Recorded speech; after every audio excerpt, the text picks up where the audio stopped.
Nah, saya mau minta tambahan ilmu nggak dikasih dengan cara saya datang ke sini naik motor Suzuki Titan. Saat itu kaki saya sedang sakit, pincang ke sini. Saya langsung suruh pulang. Saya berharap sampai sini saya diajari yang macam-macam, ditambahi ilmu atau apa. Enggak ternyata. Saya suruh pulang. Kembali ke rumah, saya kembali zikir satu itu. Saya mengucapkan Allah, Allah. Itu tok. Nah di situ dalam hati saya ada suara. Dalam hati saya yang paling dalam.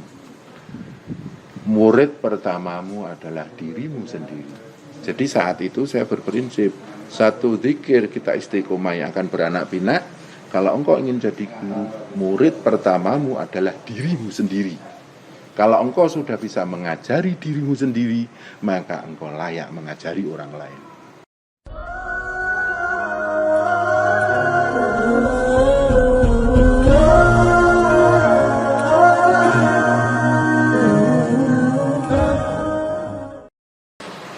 Saya kenal beliau Kang Agus di Majelis An-Nasir sini ya, di Cirebon sini, tepatnya di Karanganyar, Panguragan Cirebon.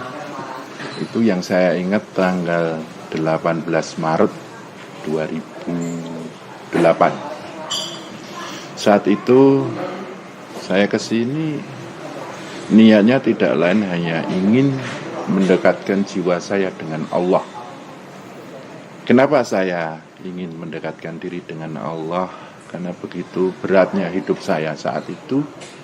Saya merasakan ketika jiwa saya itu jauh dengan Allah itu, hidup saya penuh dengan kegelapan. Hidup saya penuh dengan beban, himpitan, pikiran tidak tertata, jiwa tidak tenang, nafsu tidak terkendali, perbuatan saya tidak terarah, dan akhirnya membuat segalanya itu seakan tidak dalam situasi yang kondusif buat saya. Jadi saat itu saya memang betul-betul ingin mencari tata cara untuk mendekatkan jiwa kepada Allah. Saking saya merasa berat, jauh dengan Allah itu, nggak enak banget mas. Nah, akhirnya tahun 2008 bulan Maret itu saya bertemu beliau Kang Agus, dan saya merasa beliau mampu. Tuh, saya lihat mampu, dan akhirnya mungkin ini yang bisa mengantar saya untuk dekat dengan Allah. Tapi satu, niat saya memang ingin dekat Allah, tidak ada yang lain. Niat saya hanya itu, satu-satunya. Karena kalau saya niatnya yang lain, nggak buat apa sih, ya kan gitu. Dan saat itu saya nginep di Masjid Pesalakan di Maqbarah Abdul Rahman Al-Usmani, dan saya bertemu beliau cuma 3 kali saat itu. Dan alhamdulillah saya cuma diberi satu ilmu yang sangat sederhana. Saya cuma disuruh berzikir, dan zikir pun sangat sederhana. Tapi karena saya memang butuh ilmu itu, dan saya anggap ilmu itu sangat mahal buat saya, akhirnya saya pegang betul itu ilmu itu. Jadi saya saat itu karena memang panggilan jiwa, akhirnya ya niat saya benar-benar kuat, niat saya benar-benar kokoh untuk mendekatkan jiwa kepada Allah. Dan saya cuma berharap saya mendapatkan satu titik terang yang bisa menjadi pelita buat hidup saya yang gelap.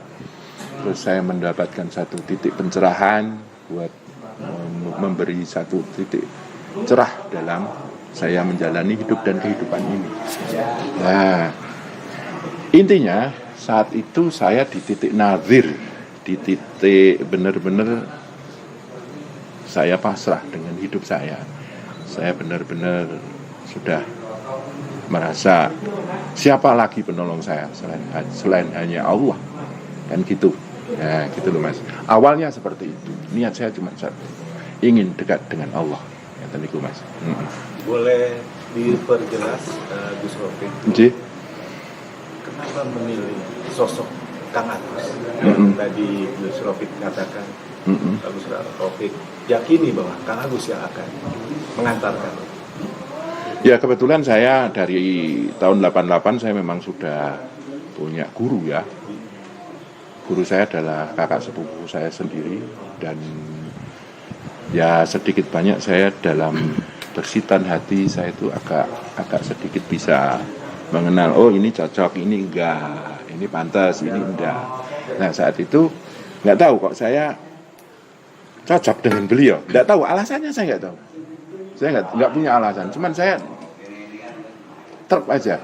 Bahkan saat itu saya dipesalakan itu ada satu guru tarekat, dan saya nggak sebut nama, nggak saya sebut nama tarekatnya, itu mengajak saya, mbok ikut saya nggak mau.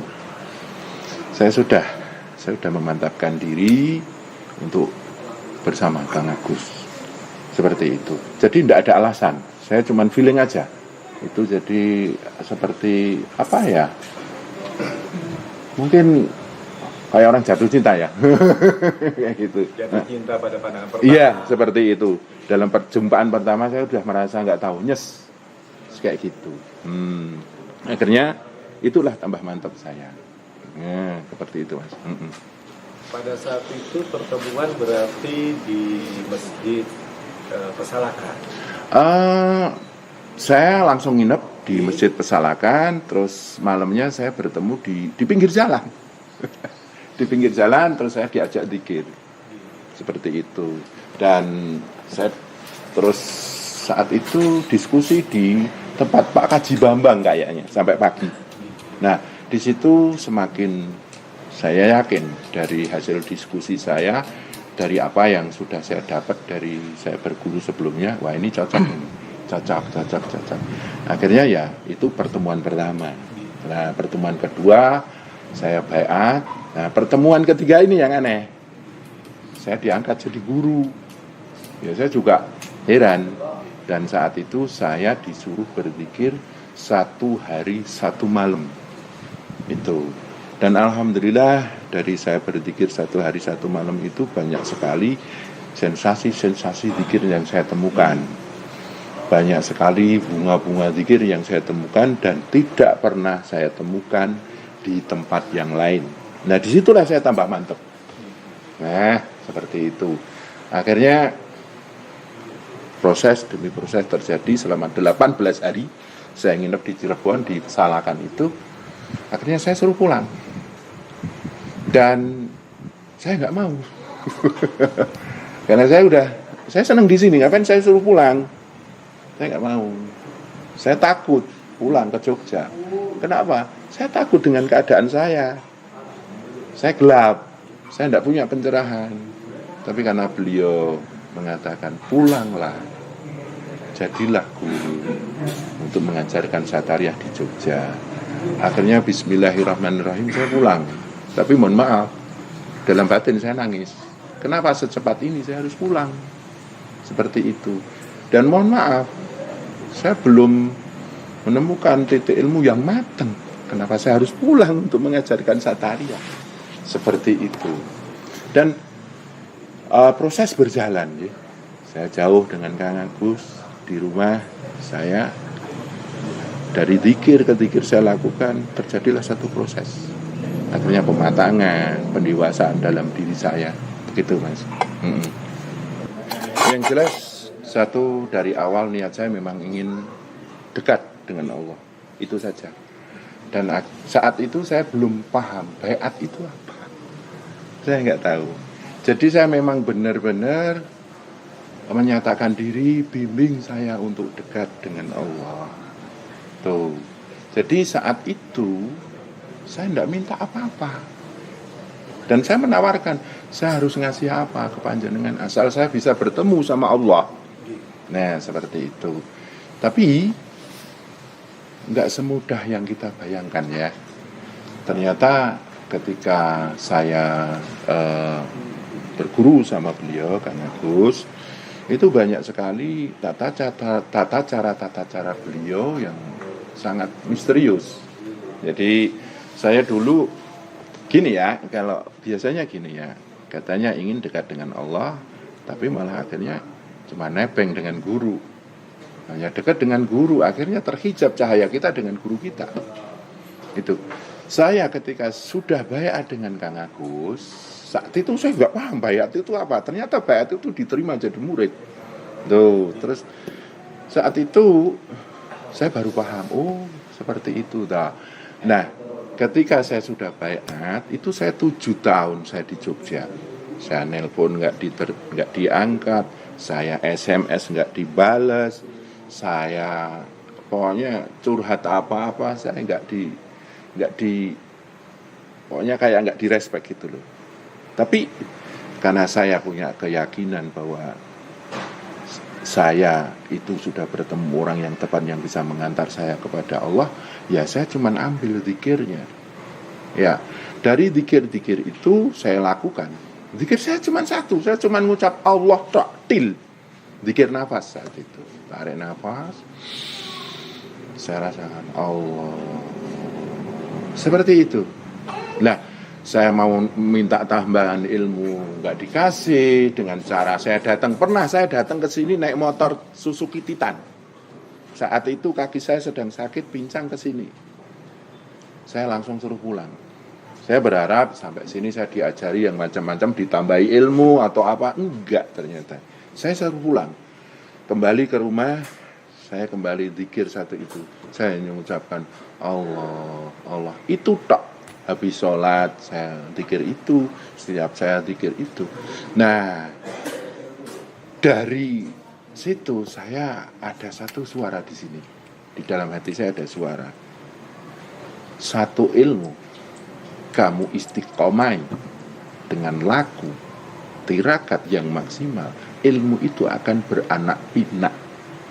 Nah, alhamdulillah dengan satu zikir yang sederhana itu ilmu saya akhirnya kok saya bisa gini ya, sensasinya ini, akhirnya bertambah ilmu saya. Dan itu dengan sendirinya. Tuh. Terus saat itu kan saya dalam koridornya diangkat jadi mursyid tahun 2008 itu. Saya ke rumah tuh bingung. Saya mau ngajarin apa? Saat itu saya adalah punya perguruan bela diri. Saat itu sudah saya bubarkan karena guru besarnya sudah meninggal. Saat itu saya bingung, saya mau ngajarin apa sama mereka. Nah di situ dalam hati saya ada suara, dalam hati sana yang paling dalam. Murid pertamamu adalah dirimu sendiri. Jadi saat itu saya berprinsip, satu zikir kita istiqomah yang akan beranak pinak. Kalau engkau ingin jadi guru, murid pertamamu adalah dirimu sendiri. Kalau engkau sudah bisa mengajari dirimu sendiri, maka engkau layak mengajari orang lain. Nah itu. Saat itu, dengan cara misterius Kang Agus mengajari saya. Saya datang tidak ditemui, SMS tidak dibalas, telepon tidak diangkat. Saat itu belum ada WhatsApp, belum ada WA. Ada suara di sana. Jangan berharap sama gurumu, berharaplah sama Allah. Nah akhirnya bertauhidlah saya dengan Allah. Itu. Terus ketika saya saat itu merasa diri saya nggak punya daya kuasa apapun, saya mau sambat sama guru ya juga tidak direspek. Akhirnya saya menemukan satu titik.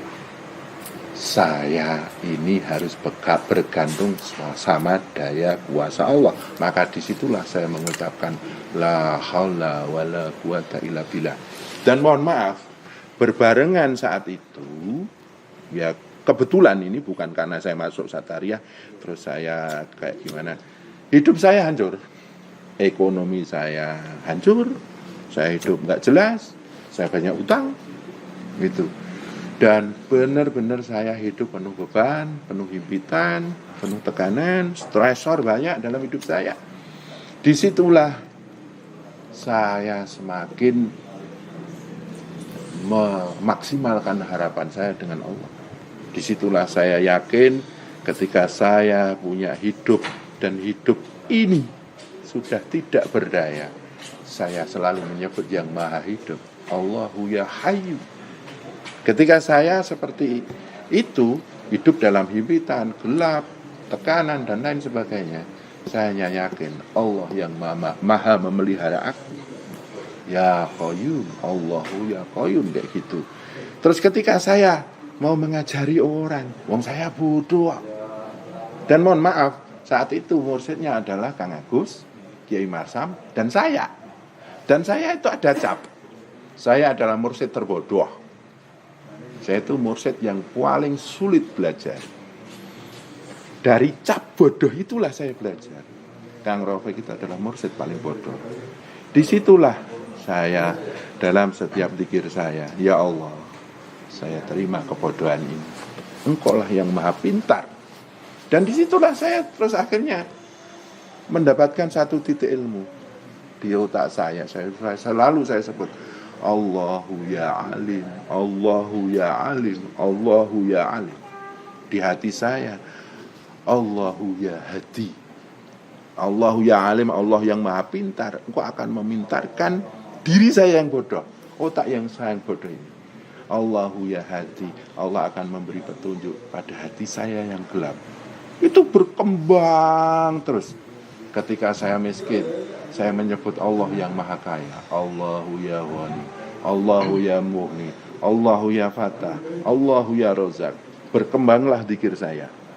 Dan itu gak tahu, itu menolong saya.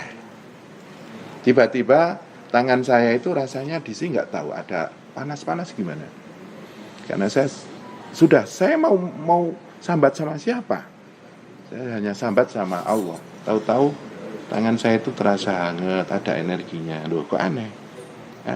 Terus kemudian ada orang sakit. Loh, saya pegang kok sembuh. Akhirnya saya jadi terapis. Akhirnya dari saya buka terapis ini, ya kok pasien saya berjubel. Lah, disitulah alhamdulillah saya mulai tertolong dunia saya. Dulu yang saya banyak hutang, saya banyak impitan, saya banyak tekanan. Mohon maaf, sampai istri saya saja saya pulangkan ke mertua 6 bulan. Karena saya nggak bisa ngasih makan. Sama anak saya yang masih umur setahun saat itu. Nah, karena saya benar-benar berharap dengan Allah, saat itulah mustajabah, terkabulkan. Nah, disitulah berkembang ilmu saya. Bagaimana saya bersyukur sama Allah. Alhamdulillah. Bagaimana saya puja-puji sama Allah. Subhanallah, Allahu Akbar. Ternyata di situ ada satu hakikat. Itu loh yang namanya Nur Muhammad, Nur pencerah. Ketika engkau ditolong oleh Allah, itulah nurullah. Jadi saya itu ilmunya berkembang sesuai dengan situasi kondisi saya saat itu. Dan mohon maaf, dengan seni mengajarinya Kang Agus itu secara misterius memberikan satu himpitan, tekanan, benturan, gesekan. Di situ muncul antibodi pada diri saya. Antibodinya apa? Saya sebut Allah dengan zikrullah. Saya sebut sifat-sifatnya. Saya sebut asmaul husnanya. Disitulah saya lama-lama secara alamiah, loh kok saya terus berzikir. Nah, terus akhirnya berkembang. Saya dulu zikirnya cuma habis sholat 5 menit, 10 menit, seperempat jam. Terus sholat malam saya setengah jam, 1 jam. Lama-lama saya berpikir, masa zikir cuma habis sholat. Nah, di dalam hati saya ada satu suara. Saya dengar dari ucapan guru. Kalau itu dari suara hati, ikuti saat itu. Nah, ada suara gini. Ciri engkau dekat dengan Allah, zikirmu itu rapat. Makanya setiap situasi dan kondisi saya sudah istilahnya tidak mikirkan dunia, saya zikir. Zikir murni, saya mengucap Allah. Ketika saya muncul himpitan atau apa asmaul husna yang harus saya sebut, apa sifat-sifat yang harus saya sebut. Lah disitulah akhirnya kok secara alamiah kok saya sedikit banyak kok bisa mengajari diri saya sendiri. Lah dari saya mengajari diri saya sendiri itu, terus saya bisa menembus sedikit-sedikit kasar, musyahadah seperti itu, akhirnya bisa ngajari banyak orang. dari apa yang saya alami. Dan disitulah akhirnya di sana ada suara, kalau engkau sudah bisa mengajari dirimu sendiri, engkau layak mengajari orang lain. Nah di situ akhirnya, oh ternyata betul ya, murid saya yang pertama adalah diri saya sendiri. Saat tahun 2008 saya diangkat jadi guru mursyid, ya murid saya satu. Ini yang bodoh ini, yang mohon maaf saat itu memang saya sampai dikatakan oleh beliau Kiai Marsa almarhum, sampean itu ibarat tombak kepleh, ibarat keris kepleh itu kayak kertas itu loh. Tapi saya terima itu. Ingat, saya bertemu Kang Agus, saya kesini dari Jogja kesini naik bis terblasuk-blasuk ya. Tersesat-sesat saya itu naik bis. Ya, saya naik bis datang di terminal itu jam 8. Saya berangkat subuh loh. Dan saya tersesat-sesat saat itu. Nah, bisnya macet lah, itu apa kayak gitu. Nah, saat itulah ketika saya sadar bahwa murid pertama saya adalah diri saya sendiri. Nah, disitulah ini harus saya luluskan itu. Dan mohon maaf, dari tata cara Kang Agus, saya telepon nggak diangkat, SMS nggak dibales, itu ternyata ada satu titik. Jangan punya ketergantungan sama gurumu, jangan ribeti gurumu. Ya, ambil apa yang sudah manfaat dari gurumu. Jadi mohon maaf, akhirnya saya benar-benar bergantung sama Allah. Allahus Somad, seperti itu. Disitulah matang, pelan-pelan matang belum. Walaupun saya nggak ngaku saya udah matang ya, nggak. Karena kita belajar itu nggak ada batasnya. Kalau kita mengatakan belajar ini sudah ada batasnya, wah repot itu. Disitulah yang namanya pengapesan. Berarti titik kita sudah maksimal sampai di situ. Nah, itu nanti banyak kiat-kiat yang istilahnya kalau mau dibedar nanti